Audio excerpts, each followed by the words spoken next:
Hi, it's Ronald, the Rules Lawyer, and Starfinder 2nd Edition is going to be released shortly when Starfinder Player Core gets released on July 31st. It's a science fantasy tabletop role-playing game put out by Paizo, the people who put out Pathfinder role-playing game.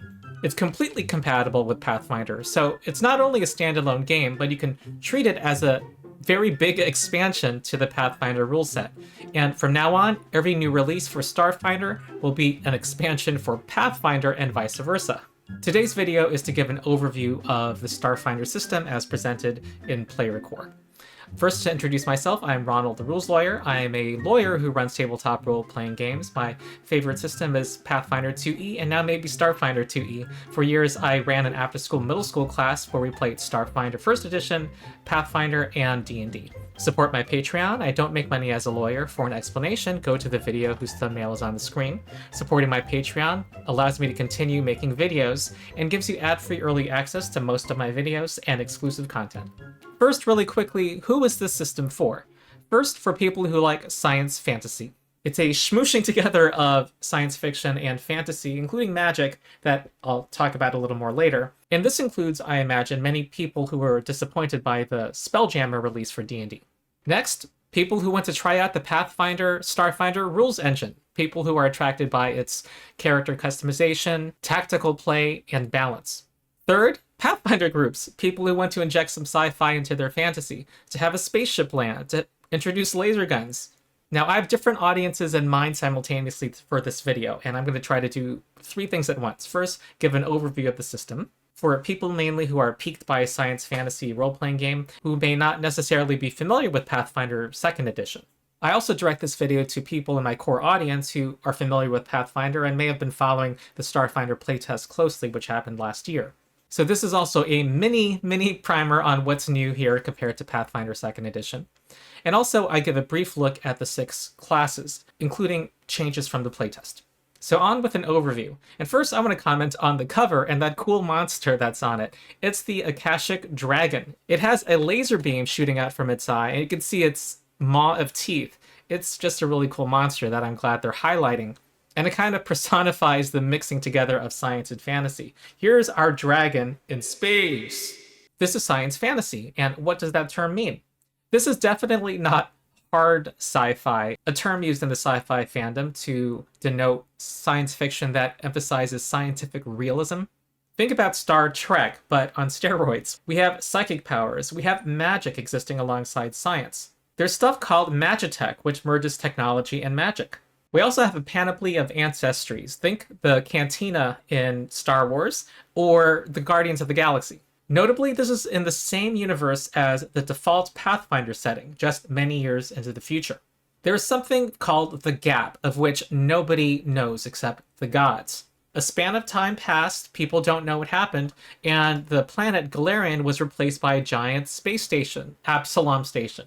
And there's something called the Drift, which is another dimension that lets people fast travel between points of the galaxy, at least the galaxy. I don't think beyond the galaxy. And every point in the galaxy lets you reach Absalom Station within only a few days. So it's an intergalactic hub. With so many planets, many of them undiscovered, and systems, the Starfinder setting is infinite and diverse and full of possibility, all without any divide between what is fantasy and what is sci-fi. One thing I'll note for people coming from Pathfinder is that most of the gods are different, reflecting changes in the lore and in the setting and different regions. Now an overview of the rules. These are the Pathfinder 2nd Edition rules. This being the Starfinder Player Core book, this book is self-contained. You don't need to buy any Pathfinder product to have the rules for this game. I obviously can't go over all the rules in this one video, but you should know that you can find videos about Pathfinder 2nd Edition online, and they will be teaching you the rules for Starfinder 2e. And in that department, my channel, of course, is a resource. And also, if you're coming from D&D, I made a video a few months ago teaching Pathfinder 2e for players coming from that system. Link in the description. For now, I'll just say that the things that people who like Pathfinder 2e commonly cite are the following. First, character customization. There are near infinite possibilities in making a character in this system. Think of every Starfinder character as a tree with branches extending out that lead to smaller branches that you can hang things from. That's a character.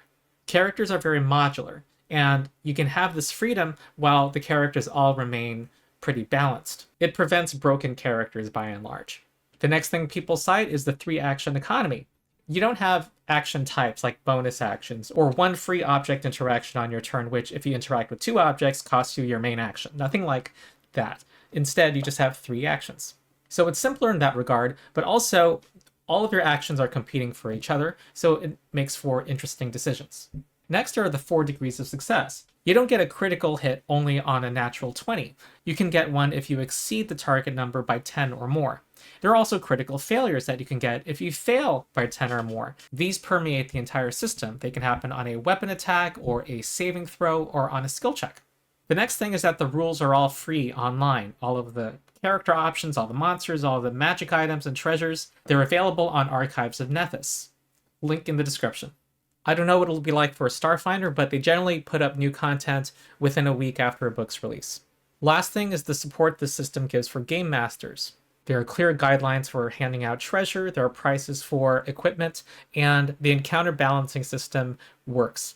Now this book is called The Player Core. GM Core comes out in the next couple months, and Alien Core, the monster book, comes out by the end of the year. However, all the core rules for play are in the Player Core book. And a lot of the stuff you'll find in the upcoming GM Core book, how to build encounters, how to build adventures, and homebrew monsters and hazards, much of that is already in the Pathfinder GM Core book, which is free and online at Archives of Nethys. But the Starfinder GM Core promised to have more info on the campaign setting, additional rules for hacking infiltration, and cinematic starship combat. I'll now quickly breeze through the sections of this book listed on the screen. And I'll also talk about resources for learning Starfinder 2e and digital tools. First, let's look at Ancestries, what D&D calls now species, used to be called races. Each one gives you boosts, so +1 in at least 2 attributes, and some might give you a flaw. No matter what, you can always choose to have 2 free attribute boosts from any of these ancestries, allowing you to play any class with each ancestry without taking a hit to your main stat.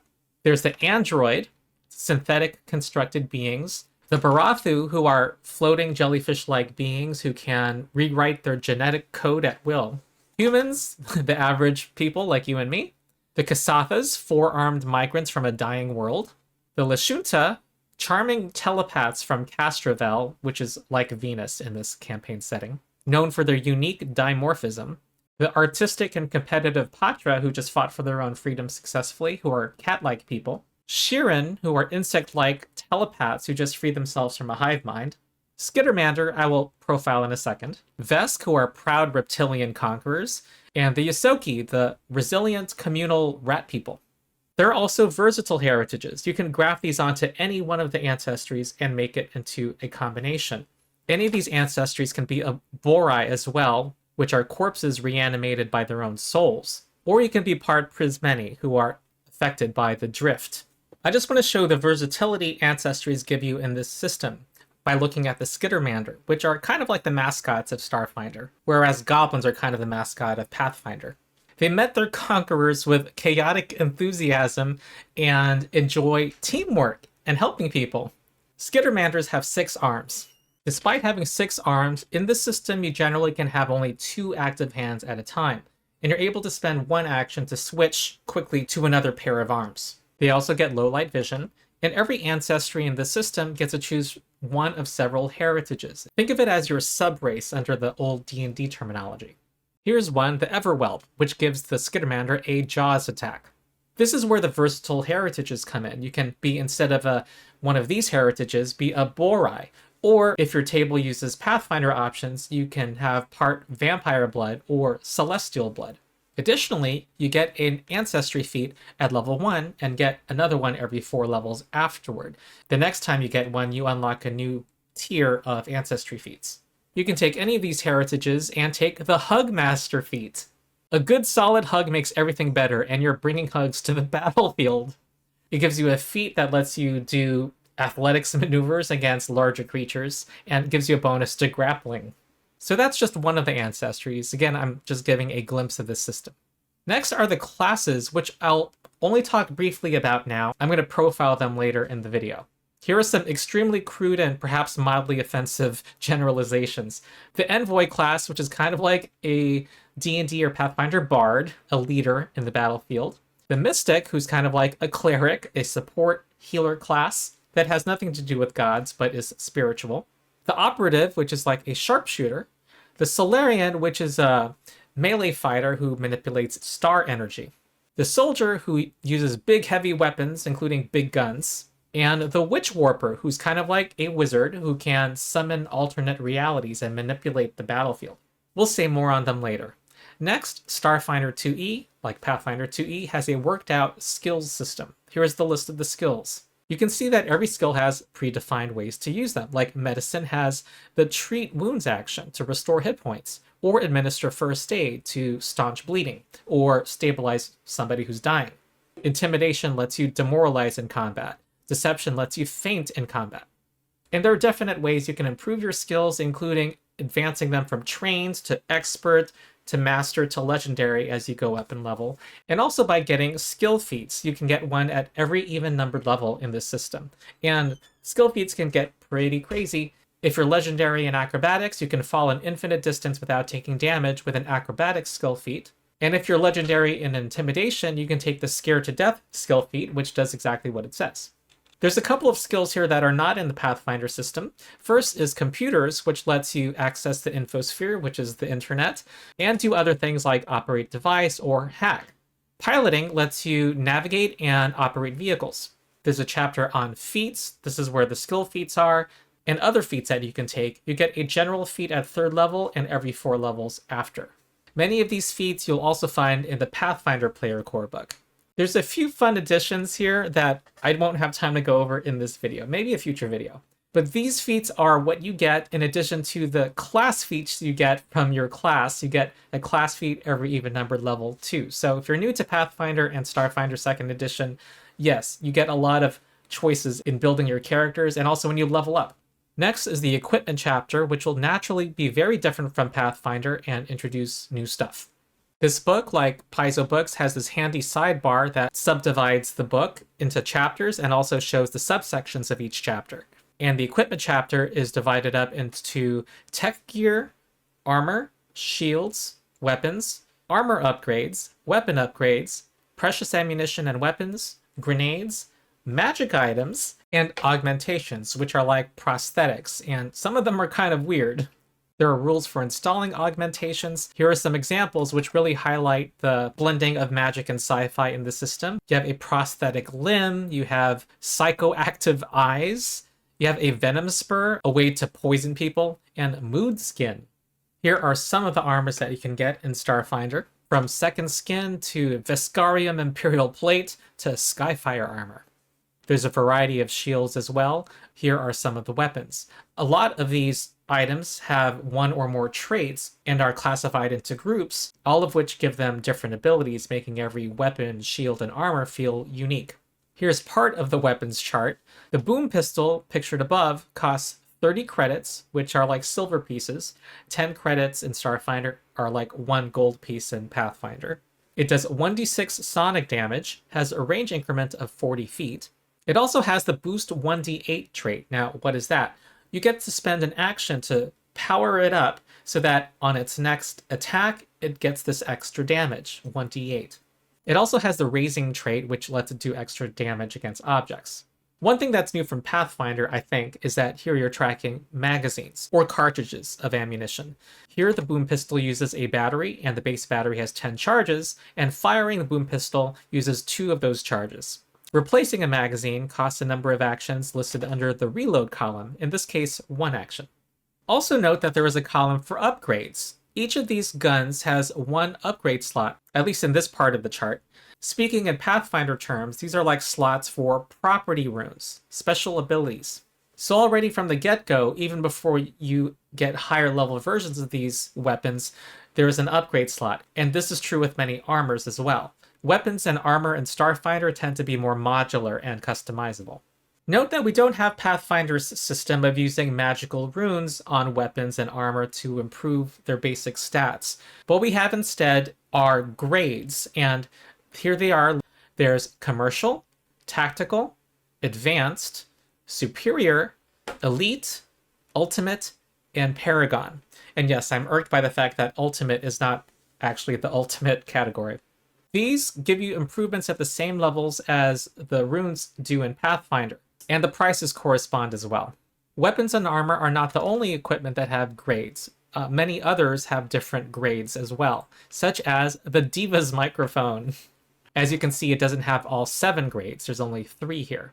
But this ostentatious crystal microphone is embellished with glimmering jewels and delicate lights that pulse in time to music.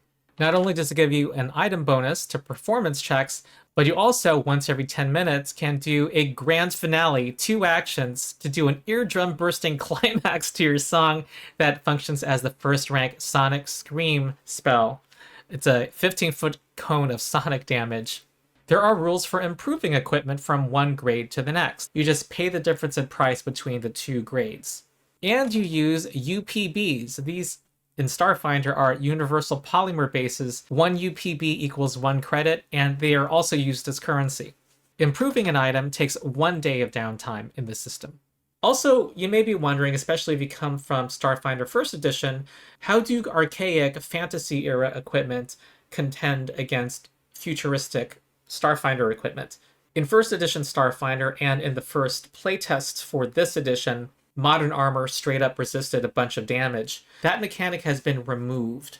The only mechanical difference between a Pathfinder sword and a sword in this system is that the Pathfinder sword can be enhanced with runes, and here the sword has grades and cannot take on runes.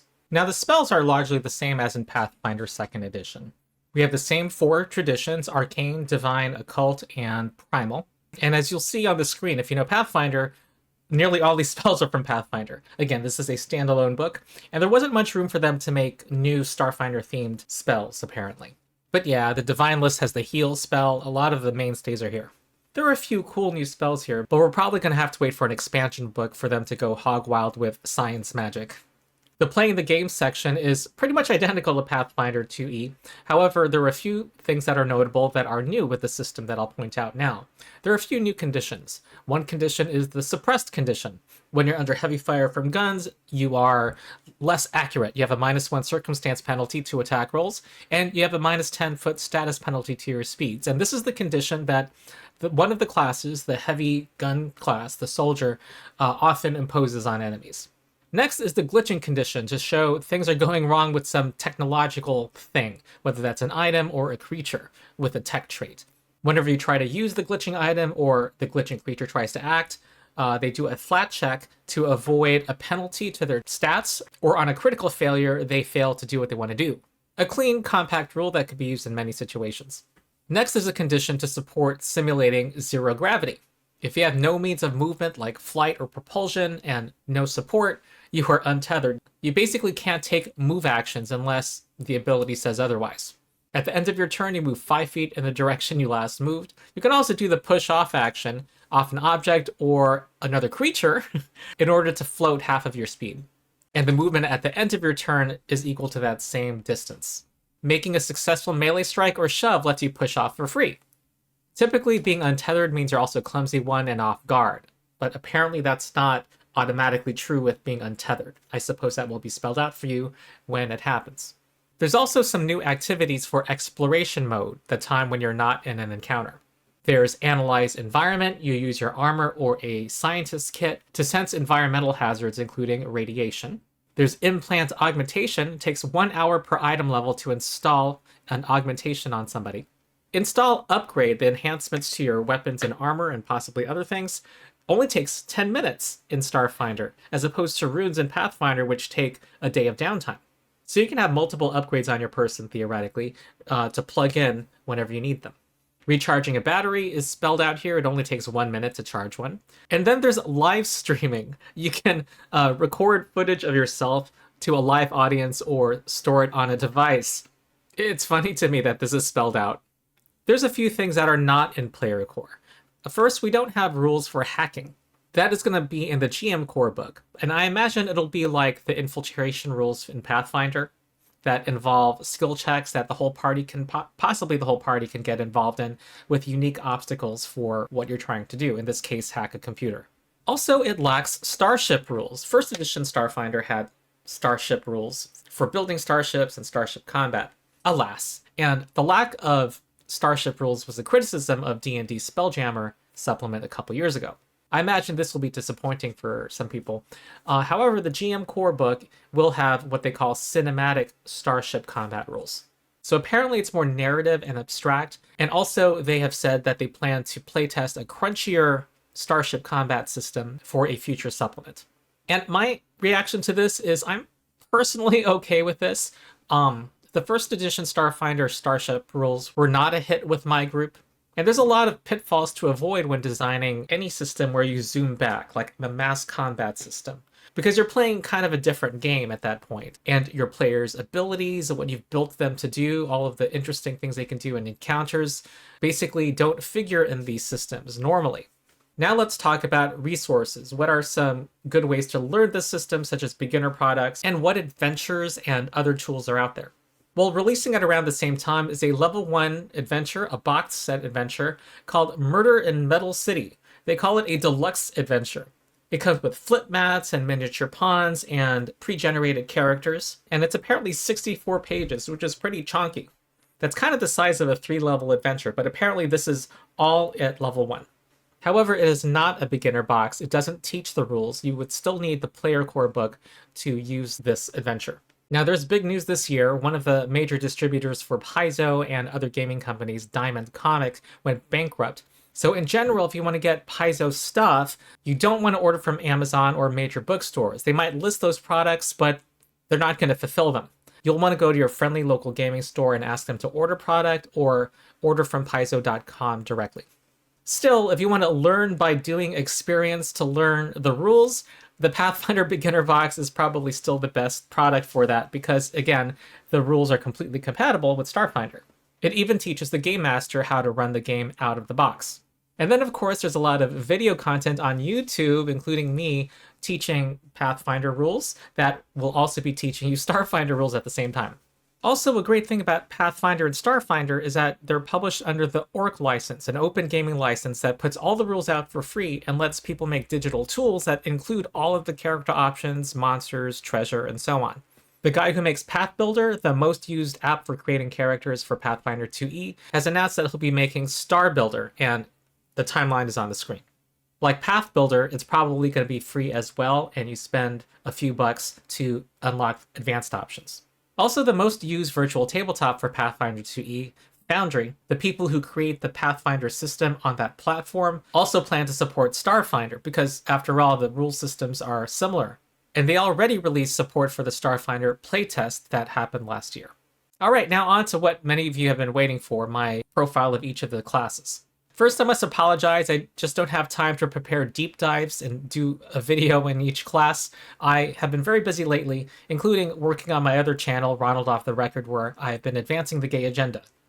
As I go through these classes, remember that if your Game Master is open to it, you can introduce any of these classes in your Pathfinder game, and also any Pathfinder class in a Starfinder game. There are 6 classes, and all 6 attributes, strength, dexterity, wisdom, constitution, intelligence, and charisma, are represented by them. Ow, Megan, ow! Also be aware that there are 2 classes that have already been playtested that will be coming out in a future book. The Mechanic, which they describe as a versatile martial class that uses item mods in tandem with an exocortex, which allows them to control a robot companion, remotely fire a turret, or plant explosive mines. And the Technomancer, who is a prepared spellcaster who overclocks their gear and casts powerful magic hacks. Okay, on to the Envoy. This is the quote-unquote Bard class, which I only use as shorthand. This has its own unique identity, as we'll see. But basically, they're a leader on the battlefield, and also get some more skills and skill feats, and their key attribute is Charisma. So this is likely to be your party face, if you have one in your party. I'll look at the core mechanics and highlight a feat or 2 for each class. The main thing envoys do is give directives. They're encouraging words to their allies. They're orders that benefit their allies if they follow them. You can only do 1 per round. You get 1 directive from your subclass, and there's a few directives you can get from feats. And there's 1 directive that every envoy gets, and that is, get him. You spend an action to single out an enemy that you can see within 60 feet, and it gives you and your allies a +1 status bonus to attacks against them. until the start of your next turn. Every directive lets you use 2 actions instead, which gives you an additional effect called Lead by Example.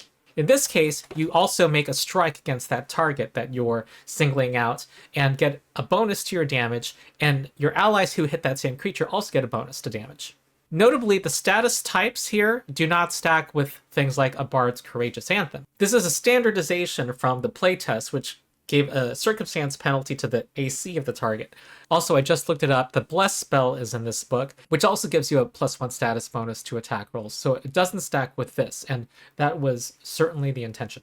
Lead by Example now requires that you strike the target. Before, it just said attack the target and was vague. There are Envoy feats you can get as you level up that proc off of using Get 'em on a target. Next, you get a Leadership style, which is the Envoy's subclass. Each leadership style gives you a skill, a perk of some kind, and another directive. This is guns blazing. You lead your team by making an impression with firepower.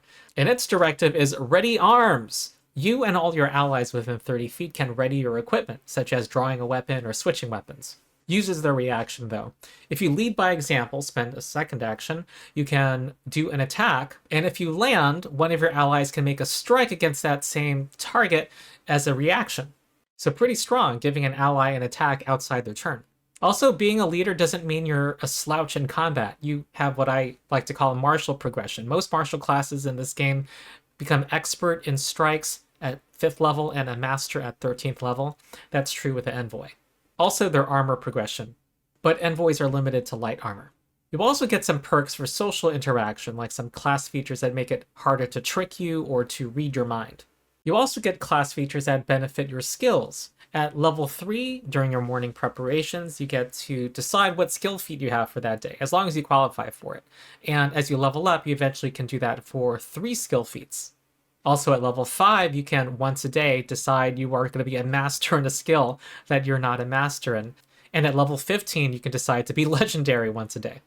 In the playtest, there was a level 13 class feature that let you exhort your allies and make them do great over the next round. Now you just get a bonus reaction that must be used on an Envoy reaction. So kind of generic, but also pretty strong probably. So we'll look at a couple of feats. The first one is one reaction you could have as an Envoy, Quip. A first level feat. When one of your allies hits somebody that's within 30 feet of you, you can try to demoralize them as a reaction. That sounds fun to roleplay. And there's this level 2 feat called Don't You Die on Me! You spend one action to make an adjacent ally make their dying value go down by 1. And if they were dying 1, if they lose the dying value. And also their wounded value does not increase. To use it again on the same ally, you have to wait an hour. Next is the Mystic, a healing, spiritual support character. Think cleric, but no gods. More sci-fi. They are conduits of forces of the universe. I suppose it's not too different from the Force in Star Wars. The first thing I noticed is that they went down from 8 hit points to 6 hit points per level. This makes them the squishiest class hit points wise in Starfinder so far. They also forge a Mystic Bond. You're able to form a Mystic Bond with up to 10 willing creatures. It takes 10 minutes to bond with a creature, and it lasts until either of you wants to sever the bond. You can maintain a bond with up to 10 other willing creatures, and you are always considered part of your own bond, and you don't count towards that limit. So what does this do? You always know the general direction and distance of each creature, and their hit point total, and whether they're conscious, unconscious, dying, or dead. You have to be in the same plane of existence, however. But the main benefit of being bonded with somebody is that you all can benefit from your vitality network. It's a network of energy that connects and heals everyone in your bond. It's a pool that starts at 10 hit points. The formula is 6 plus 4 for every level you have. And you get the transfer vitality action. One action to transfer up to 10 hit points to a bonded creature within 60 feet. And this cap of 10 hit points is new. It wasn't in the playtest. And it goes up every 5 levels to eventually be a cap of 50. You have to be able to sense the creature, and notably, unlike in the early playtest, this works on creatures with void healing, like undead creatures. Before, it required a specific subclass. Also, at the start of each combat turn, your network gains 4 hit points, and that scales up to 6 at level 15 and 8 at level 19. You also can refocus for 10 minutes outside of combat to get your entire pool back. You also get a subclass. You also get a connection, which is the source of your magic, and this is the Mystic's subclass. Here's one of them. It's the Elemental connection. This actually gives you a free feat, shield block, unlike the others. But what each connection does is when you transfer vitality to somebody, you get an additional effect.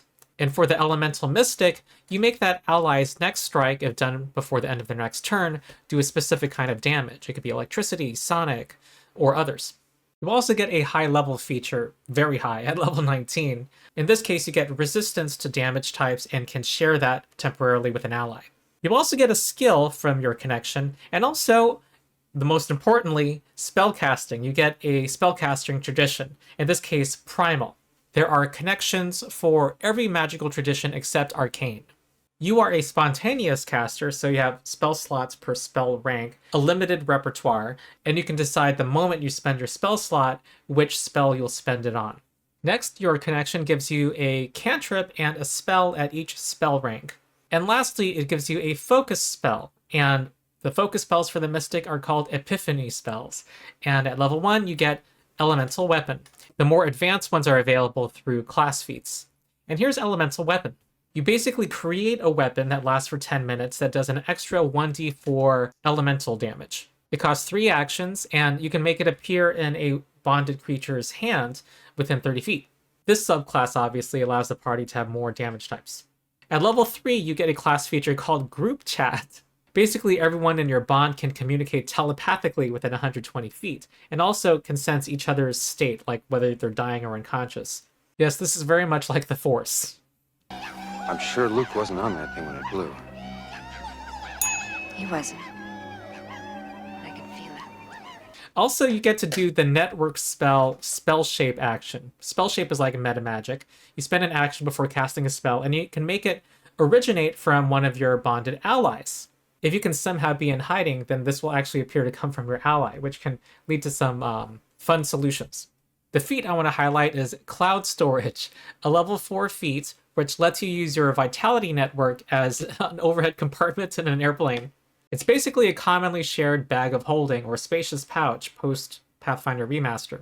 Anyone in your bond just needs to be on the same plane of existence to be able to draw from it, so I can see creative uses for this feat. Next is the Operative, our sharpshooter class. They have fighter accuracy, which Pathfinder players will understand. They essentially get +2 on their attacks as long as they're with guns, compared to what other martial characters get. In a system where you get a critical hit if you exceed the target number by 10, this is quite a big deal. And Megan, once I started recording this morning, Megan meowed at me and jumped in my lap. Yes. Note, they don't have to be focused on guns. There is a subclass of the Operative that's focused on agile and finesse weapons and unarmed strikes. Operatives get 8 hit points per level. Their big feature, their action that they can do, is the aim action. They take aim at a single foe, and their ranged strikes against it do an additional 1d4 precision damage until the end of the operative's turn. You also can reduce any AC bonus that they get from cover by 1.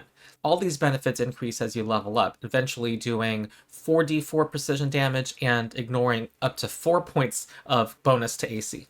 There are also a number of class feats that you can take that let you do things with your mark, your target. You get a specialization. This is the Operative subclass. Here's one example, the Ghost, someone who specializes in stealth and infiltration. Every subclass gives you not only a skill, but also a skill feat at level 1 in that skill. They each give you an exploit, some benefit at level 1, and an enhanced exploit at level 9. And for the Ghost, at level 1, you get to aim at targets as a free action so long as you're undetected, so long as they don't know where you are in the battlefield. Something that could be true at the start of combat, or a condition you can gain through the stealth actions. And the enhanced exploit gives you the Ghost Tap action, which lets you, after you hit something, still maintain your stealth state against that target, whether that's being hidden, they can't see you, or undetected, they don't even know where you are. Oh, also, Operatives are a dexterity-based class. That's their key attribute. And as you might expect from the Operative, they can be evasive. At level 7, they have the equivalent of rogue evasion from D&D. With their reflex saving throws, they get to turn a success into a critical success. What's new since the playtest is that, starting at level 3, they get that against their mark, against the target of their aim action. So if they aim at a spellcaster who wants to cast Fireball, or at a guy with a machine gun, the Operative now has evasion against that target. A pretty cool idea, I think. They're very good at skills. Remember, they get that free skill feat at level 1. Very few classes get such a thing. And they get bonus skill feats in the skill from their specialization at levels 3, 7, and 15, right when you unlock Expert, Master, and Legendary proficiencies. The Operative also gets enhanced speed, though it's not as fast as during the playtest. They get a +5 boost at level 11 and another at level 16. The playtest had a level 2 feat that many thought was too strong called Hair Trigger. It was basically opportunity attack against any foe within the first range increment of your weapon. Anyone who moved or did a range attack or did a manipulate action, such as nearly all spells, was subject to your reaction. And if you critically hit, you could disrupt manipulate actions. It affected any creature, and a late errata limited to the last creature you aimed at, did your aim action against. Now this, the new version, raises it from a level 2 feat to level 6. Alright, I want to highlight a couple of class feats. Here's one. When a ally ends their turn after successfully hitting a foe twice or critically hitting that foe, if you have a gun, you can both aim at that enemy and make an attack. And I found this feat's name funny. It's called Kill Steal. There's a level 8 feat called Parkour, where you spend one action to both stride and do a jump. During this movement, you can ignore difficult terrain and go up vertical walls. And then, at the end of all of this, you can make an action, such as a strike, before falling. The next class is the Solarian, the melee fighter who can attune to powers of gravity and light to make powerful manifestations that they use in battle. It's a strength-based character, and it has this cool dynamic where you get to switch between two opposing modes that each let you do different things. I heard secondhand that the playtest Solarian needed some love, that being a melee character in a setting where nearly everyone has ranged attacks, that gives you a disadvantage because movement costs an action in the 3-action economy. Plus, when you enter close quarters, you don't impose any penalty on range attacks in this system, and there are no opportunity attacks by default in Pathfinder. They can just walk away from you. Solarians have 10 hit points per level, which is appropriate. They are probably at the front. They have stellar attunement. They can be in photon mode, graviton mode, or be unattuned. Photon is the power of stars to emit heat, light, and plasma. And graviton is the power of stars to attract and imprison with gravity. And many of your abilities do different things depending on which mode you're in. You can spend a single action to attune into either graviton or photon mode. You can do this as a free action when you roll initiative. Now, this is a change from the playtest. In the playtest, you chose a subclass, and that might make you favored in one of the modes, and attune could only let you enter that favored mode. Now, all Solarians can enter either mode. In fact, I believe the idea of favored attunement is gone. They want all Solarians to be able to choose freely and easily. Being attuned lets you manifest your 3 solar manifestations. The first one is your solar weapon. You call forth a tangible weapon forged from the essence of stars. This is a very versatile weapon. You can make this into kind of anything you want. It can have bludgeoning, piercing, or slashing damage, your choice, up to 2 of the listed weapon traits, and you get to choose its weapon group. When you're graviton attuned, every time you hit a foe, you make that creature's space and every adjacent space into difficult terrain for that creature, so holding them in place. When you're photon attuned, you emit light. That part is new. But you also do additional fire damage equal to half your level rounded up, which was surprising to me. I think this is the only instance, I could be wrong, in Pathfinder and Starfinder where you round up when you divide a number in half. I'm sure someone will find something else in the comments. What's cool is that you can spend 10 minutes to reforge your weapon. You can change all of its qualities. So this gives you a lot of versatility. With some reconnaissance, you can tailor your weapon against your next foes. Your next manifestation is a solar flare. It's a ranged attack. So you're not a melee fighter per se, I kind of lied. You can also make ranged attacks, and especially with the change in this version as I'll go over. By the way, you can improve both of these, your damage dice and your accuracy, with Solarian crystals, which are similar to runes from Pathfinder. What's new is that instead of a maximum range, these are now range increments. So you're able to shoot much farther with these so long as you're willing to accept the penalty to your accuracy. You do something extra on a critical hit. If you're graviton attuned, you can try to trip the target, and if you're photon attuned, you can set them on fire. The last manifestation is a big change to the Solarian. It's a layer of star energy that surrounds you, and in the playtest, it simply reacted to a foe that damaged you in melee and did something back to them, like set them on fire. Now, it's very similar to the reactive strike ability of fighters from Pathfinder. When a creature within your reach uses a manipulate action, move action, makes a ranged attack, or leaves a square that you threaten, then you get to make a melee strike against the foe. Now, you cannot disrupt manipulate actions like reactive strike. However, it's easier to trigger than before, and you get to make an attack. And if you critically hit, you get to debuff the foe depending on what mode you're in. If you're graviton attuned, they're enfeebled. If you're photon attuned, they're clumsy. Notably, there are no more subclasses. In the playtest, you got a subclass, which also gave you an ability that you could use in combat. Now, when I first saw this, I was disappointed. Some of those abilities now became feats, and now you have to spend your feat on them. And I thought this class was supposed to be buffed. But now that I've thought about it, I think it was buffed. If the main issue is how this mostly melee character could challenge ranged foes, then I think they've addressed that. First, your Solar Flare has a greater range, but also your Solar Nimbus reaction is a way for you to lock down enemies. You get to punish them for leaving you, and you can also attack them if they try to do a ranged attack, such as a gun, against you. And then you consider their abilities to control the battlefield somewhat, such as with your Graviton mode. Remember the power of gravity? Well, here's a level 1 feat you can take called Stellar Rush. With 2 actions, you get to stride your speed twice, and you get a plus 10 foot bonus while doing so. And if you're Graviton attuned, once you finish your movement, all enemies within 15 feet of you need to do a Fortitude saving throw or get pulled adjacent to you. This is battlefield manipulation, folks. So if you had 2 gunmen hiding behind cover, you can run up to them and then pull them towards you, making them more exposed to your allies. But also, you have your Solar Nimbus reaction if they either try to walk away from you or try to shoot you or one of your allies. So it's all about the Nimbus Surge, folks. And I was disappointed, though, to see that there was no mid-level feat around level 10 that gives you an extra reaction per round to use for your reaction, like the way fighters can get an extra reaction for reactive strike. I also want to point out the traits here. Attuned means you need to be attuned to use it. Cycle means you get to do some extra thing depending on what mode you're in, and it switches you to the opposite mode. Kind of a cool mechanic. It's very reminiscent of how the Exemplar class does something extra. It sparks Transcendence when switching between their icons. Also, this book, I think, debuts a new trait called Traversal, which means that although this says stride, which is normally your walking speed, you can fly, burrow, climb, do any movement type with this feat, which is a nice shorthand that we'll probably see in future Pathfinder books. Next is the soldier, the big burly gun guy, and check out that page spread. That is a big picture. This is the class based off of Constitution.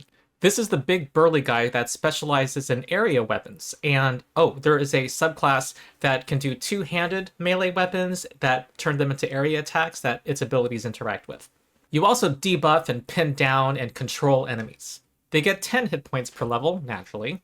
Now, anyone can use area weapons in Starfinder, but as a soldier, you can do more, and you get 2 class features for this purpose. First, primary target. When you do an area attack with such a weapon, you get to first make a ranged strike against that target with your gun. And it's a free action.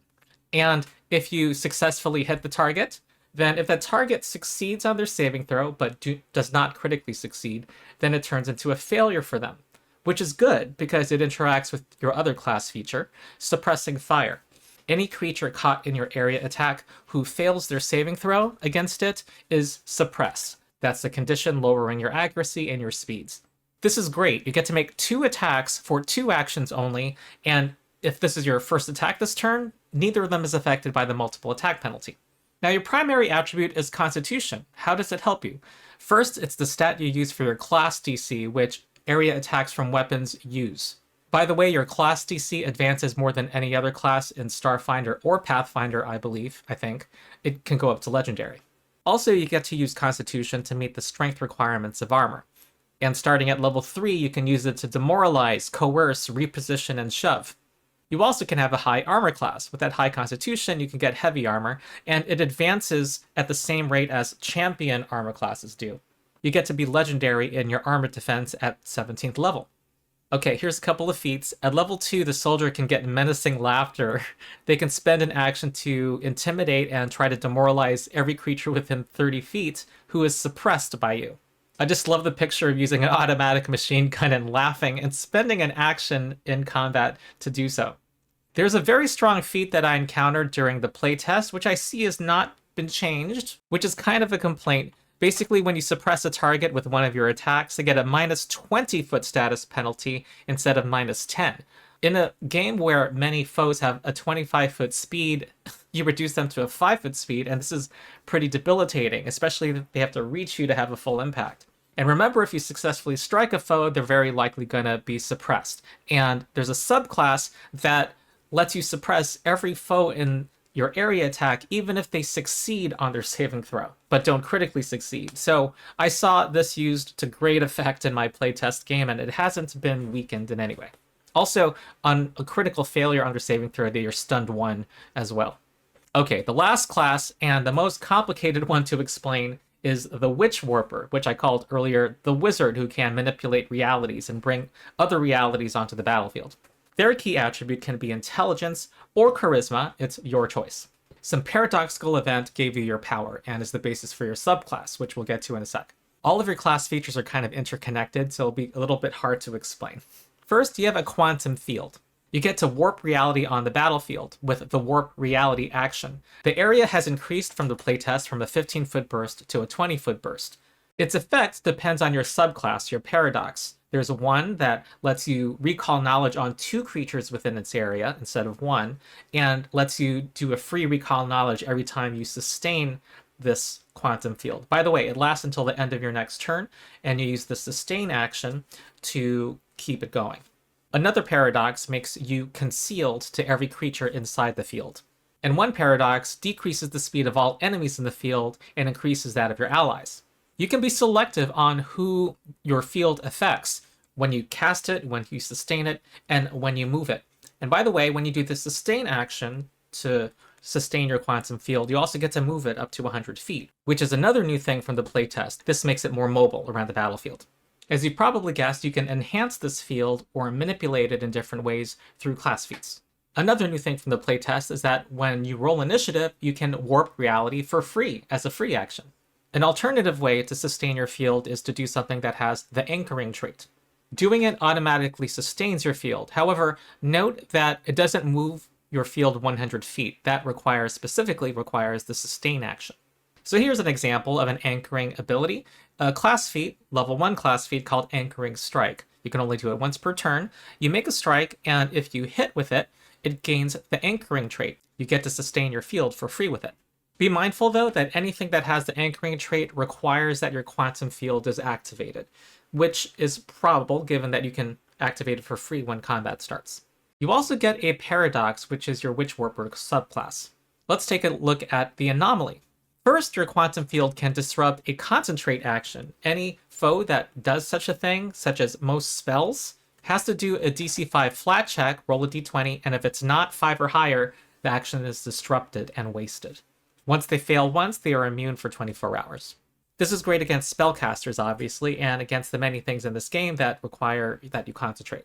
The Solarian earlier, to attune into the graviton or photon mode, had to attune, which has the concentrate trait. Your paradox also gives you a skill, and also your magical tradition. You get to cast spells with a Witchwarper.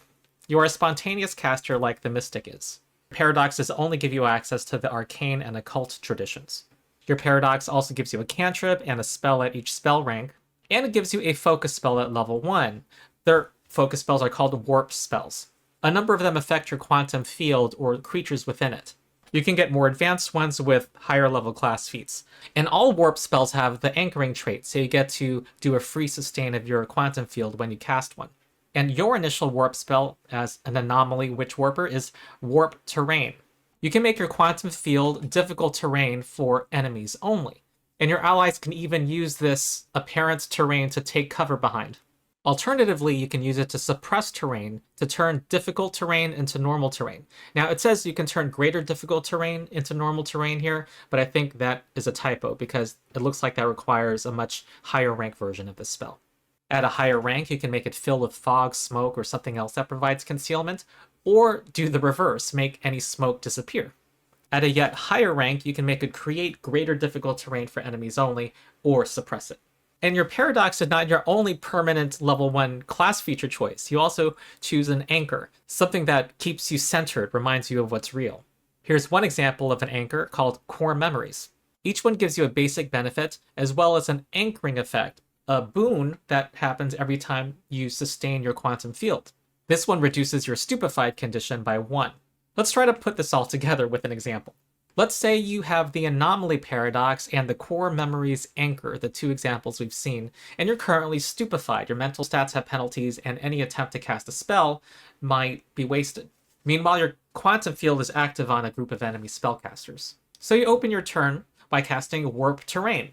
Because you're stupefied, you have to make a check, you succeed, and you make the terrain difficult terrain for those spellcasters only. But remember, Warp Terrain has the anchoring trait, so you get to sustain your field for free now. Also, your anchor benefit means that since you just sustained your field, you get to reduce your stupefied condition. However, sustaining your field via an anchoring action does not let you move your field 100 feet. That requires the dedicated one action sustain action. But after all of this, you still have 2 actions left. So maybe you can sustain the field to move it 100 feet now if you want. Or you can cast a 2-action spell. Now this is a bit complicated, yes, but I imagine you get used to it after a while. A notable class feature you gain at level 3 is Isolated Spell Matrix. It is a spell shape action, so it's something you do right before casting a spell to enhance that spell. It increases your spell's range to 100 feet, but the target must be inside the field. It has the anchoring trait, so you get to do a free sustain of your field. However, because this is an anchoring action, you cannot move the field through this. So basically when combat starts, because you can create your field for free, you get to place it up to 100 feet from yourself. That's part of the basic feature, and then on your first turn, cast some limited range spell far away. There was a feature from the playtest that allowed you to give the anchoring trait to your signature spells, the spells that as a spontaneous caster you could auto-heighten, so long as you were inside or adjacent to your quantum field. That no longer exists. Perhaps that was too powerful, or perhaps they didn't want your signature spells to rely on having your quantum field. I don't know. The class feat I'll highlight is predictive positioning. It's pretty cool. You need to have the precog paradox, but basically it's a reaction whenever an enemy damages you and your field is active, you get to teleport into your field as a reaction. You can only teleport up to your speed, but that's a cool way to get into safety. Alright, some final thoughts.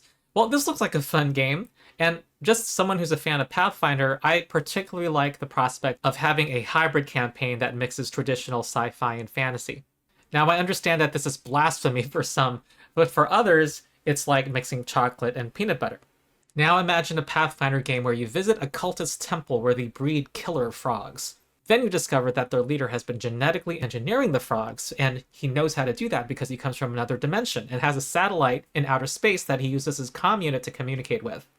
And in the final confrontation, he dons battle armor.